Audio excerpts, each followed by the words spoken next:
fikir var, bu trackte ilim var. Beslenir iman, Allah Allah. Her yer ihtilaf, şer ve istila. Bence bir liman, Allah Allah. Gerçekte kitapta yazılı bu Kur'an. Dur bak burada G-Flow Mus'ab. Anlatır hak kitap, yalan ve hakikat. Cabası tarikat, Allah Allah. Sana yobaz derler, böyle olmaz derler. Onlar gibi düşünmedikçe çoban derler. Biz Müslümanız, düşüncemiz hüsnü zandır. Bak istediğin güçle saldır.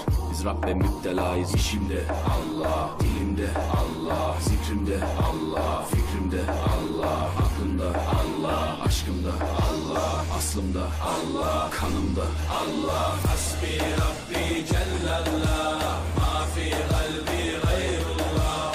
Nur Muhammed sallallahu